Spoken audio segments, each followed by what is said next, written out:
Halo Movie Squad, gimana kabar kalian nih? Semoga sehat dan bahagia selalu ya. Kali ini kita akan merekap sebuah film berjudul Mission to Mars. Film ini disutradarai oleh Brian De Palma yang dirilis pada tahun 2000. Udah cukup lama ya men? Film ini bergenre science fiction petualangan yang diperankan oleh para aktor terkenal seperti Gary Sinise sebagai Jim McConnell, kemudian Don Kendall sebagai Lou Graham, Connie Nielsen sebagai Terry Fisher, Jerry O'Connell sebagai Phil Ohlmeyer, dan Tim Robbins sebagai Woody Black.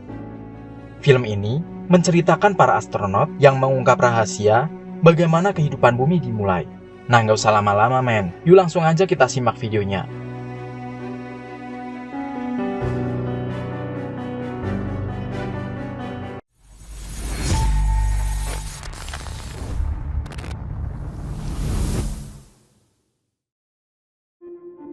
Film diawali dengan sebuah acara pesta, yaitu keberhasilan seorang astronot bernama Lou Graham. Dia menjadi orang pertama yang akan menginjakkan kaki di planet Mars, melakukan penjelajahan sekaligus penelitian.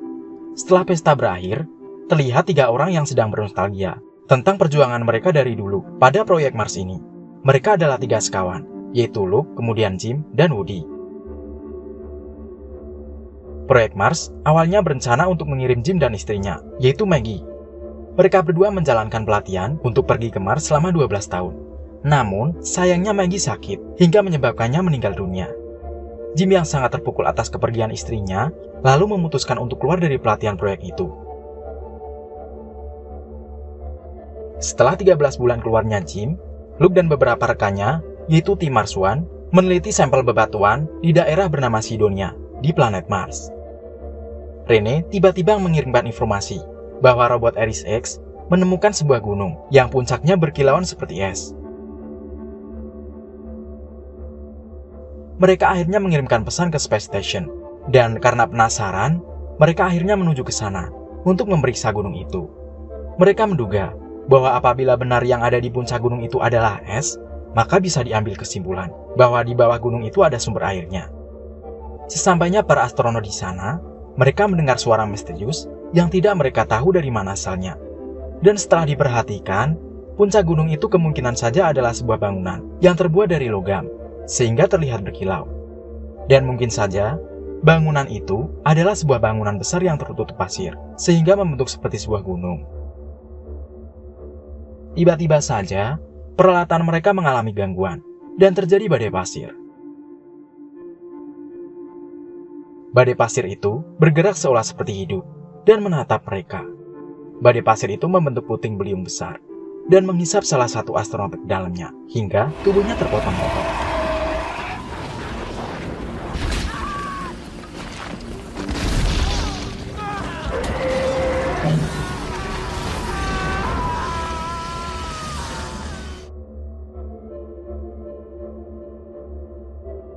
Di tempat lain di Space Station, Jim melaporkan bahwa terlihat sebuah ledakan energi pada sistem di planet Mars. Mereka mulai khawatir pada tim Mars One dan mengecek satelit IMO yang tidak lama sebelumnya berhasil masuk ke orbit Mars. Ternyata, ada sebuah pesan yang diterima, yaitu dari Luke yang berada di Mars. Luke menjelaskan kondisi yang terjadi di planet Mars dan bahwa para kru tewas. Teman-teman Luke yaitu Jim, Woody, dan Terry memberikan saran untuk dilakukan misi penyelamatan. Saran itu ditolak oleh Ray dengan alasan bahwa itu adalah misi berbahaya dan kemungkinan besar Luke juga sudah tewas akibat ledakan energi sebesar itu. Ray menyarankan jika memang harus dilakukan penyelamatan, mereka harus memeriksa dan menentukan tempat yang memungkinkan untuk pendaratan. Phil kemudian mendapatkan ide untuk menggunakan orbiter Sima supaya mereka bisa menjangkau orbit Mars dengan jarak sangat dekat. Ray yang awalnya menolak saran misi itu, akhirnya memutuskan untuk mempertimbangkannya untuk dilakukan penyelamatan. Pada hari ke-173, Jim dan Woody melihat di sistem terjadi sebuah badai abu yang mendekat ke base camp Mars One. Woody mengusulkan mereka harus melakukan pendaratan di Mars sebelum badai itu menutupi seluruh permukaan planet. Woody memprediksi kalau badai abu itu akan berlangsung selama 1 tahun waktu Mars. Beberapa waktu kemudian, mereka menerima foto kondisi permukaan Mars yang dikirimkan oleh Sima. Di foto itu terlihat base camp Mars One yang masih dalam kondisi utuh, dan mereka berpikir jika Luke masih hidup. Mereka lalu mengirimkan data-data yang telah mereka dapatkan kepada Ray Ray yang melihat data-data itu kemudian mengizinkan mereka melakukan pendaratan. Tim yang terdiri dari Jim, Woody, Terry, dan Phil dinamai Tim Mars 2. Misi penyelamatan pun dimulai, dan mereka segera menuju planet Mars. Saat mereka hampir sampai di atmosfer Mars, mereka dihantam oleh sebuah meteorit berukuran mikro. Meteorit mikro itu tiba-tiba saja masuk menembus badan pesawat dan mengenai tangan Phil.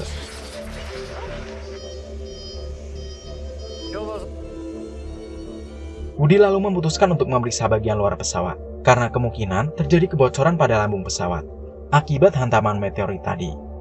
Dibantu oleh Jim, Woody menemukan kebocoran lambung pesawat dan dapat menambalnya.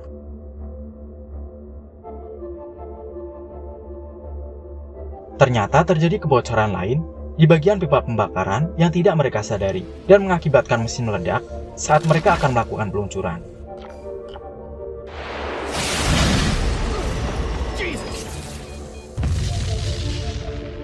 Sima pun kehilangan kendali dan akan terbakar karena bergesekan dengan atmosfer Mars apabila tidak segera diatasi. Hal yang dapat mereka lakukan adalah mereka harus keluar dari Sima.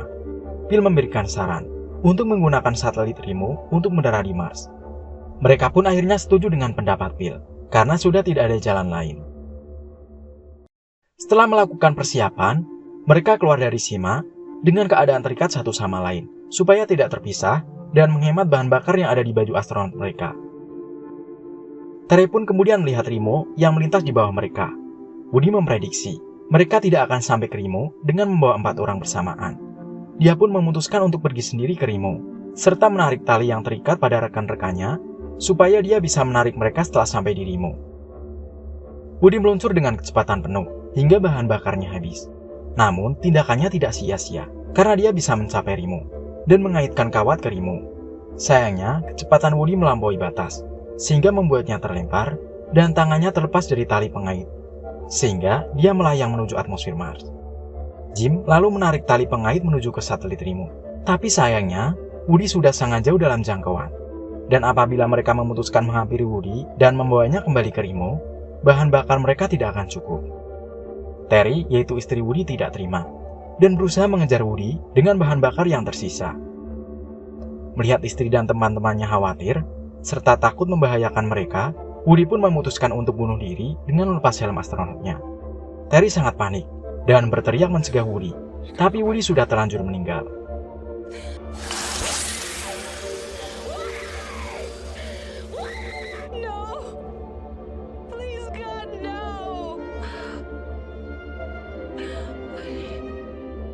Singkat cerita, tim Mars 2 yang tersisa akhirnya berhasil mendarat di planet Mars.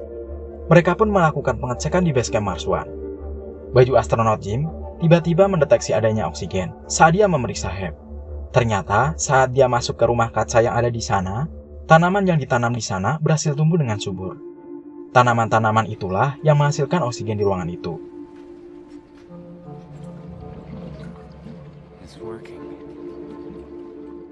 Tiba-tiba saja, Luke muncul dari belakang Jim dan berniat menyerangnya dengan palu.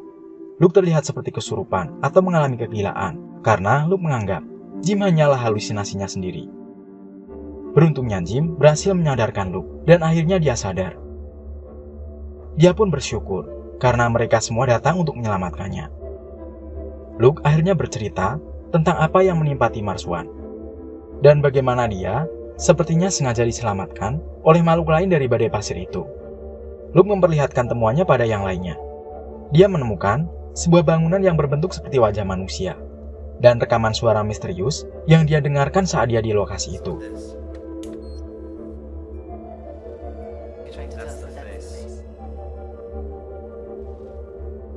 Setelah diteliti lebih lanjut, suara itu berbentuk frekuensi yang jika digambarkan dalam model 3D akan membentuk seperti susunan DNA berjumlah 22 kromosom.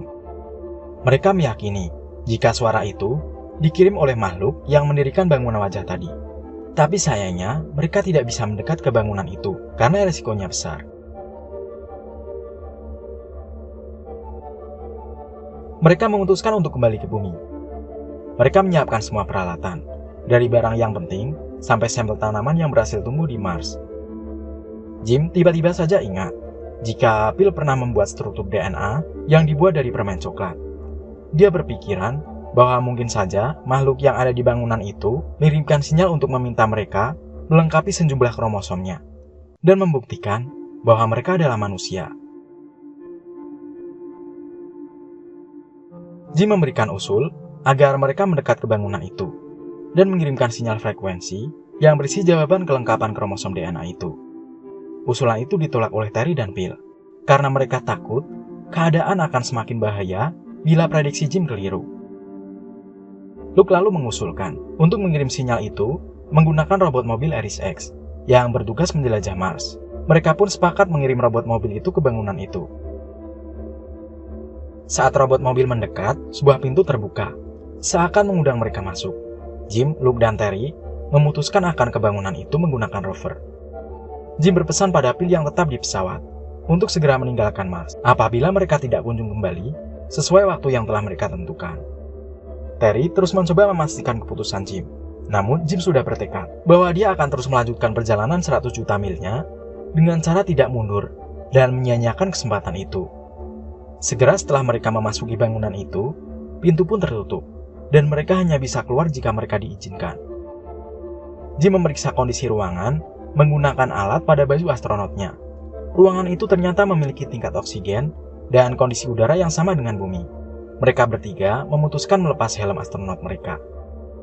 Dan tiba-tiba terbuka sebuah pintu yang ruangannya menampilkan sistem tata surya.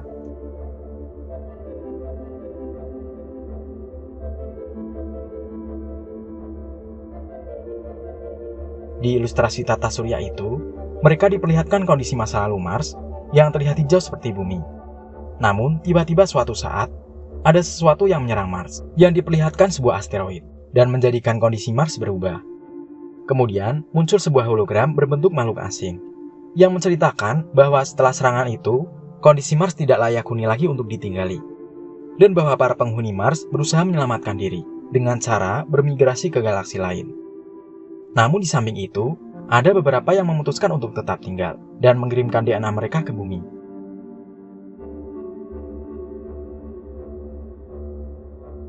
DNA yang mereka kirimkan ke bumi lalu membentuk awal mula kehidupan di bumi, hingga terciptanya hewan dan tumbuhan.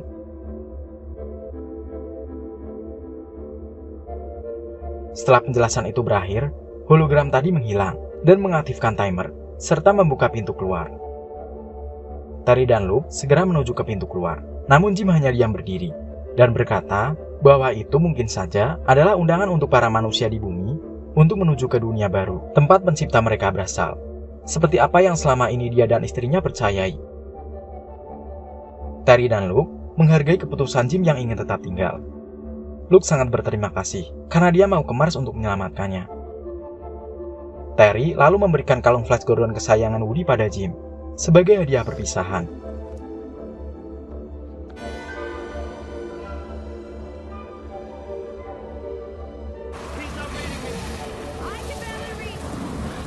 Setelah Terry dan Luke meninggalkan bangunan itu, di atas tempat Jim berdiri, terbentuk sebuah tabung dan membawa Jim ke dalamnya. Tampilan ruangan berubah seperti altar, dan Jim dibawa ke atas menuju sebuah pesawat antariksa.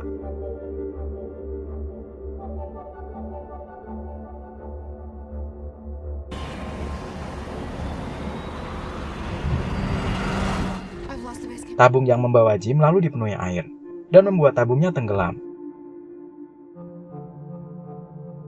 Di tempat lain, Phil masih berusaha menghubungi rekan-rekannya yang tadi masuk ke dalam bangunan. Phil hampir saja menekan tombol untuk melakukan peluncuran. Tiba-tiba dia menerima sinyal transmisi dari Luke yang berpesan untuk menunda peluncuran. Terry dan Luke akhirnya tiba di pesawat mereka dan menjelaskan pada Phil akan keputusan Jim yang ingin tetap tinggal. Mereka bertiga akhirnya meluncur pergi meninggalkan Mars. Scan kembali ke tempat Jim, di mana dia ternyata dapat bernapas dalam cairan itu. Dia lalu mengingat kembali kenangan-kenangan berharga dalam hidupnya, bersama teman-temannya dan Maggie sang istri tercinta.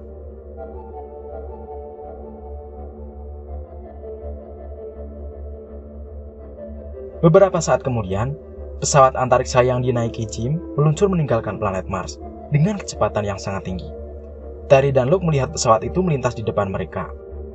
Pesawat itu meluncur ke arah cahaya yang sangat jauh, seperti sebuah galaksi, dan mengantarkan Jim menuju ke dunia baru. Dan di sini, film pun berakhir. Nah, gimana menurut kalian, men? Seru nggak film ini? Oh iya, kalian jangan baper ya nonton film ini. Ini cuma film science fiction, men. Ingat, cuma film ya, men. Jadi nggak ada hubungannya loh sama yang lainnya. Mimin mau pamit dulu ya. Makasih banget nih udah nonton sampai habis. Dan dadah!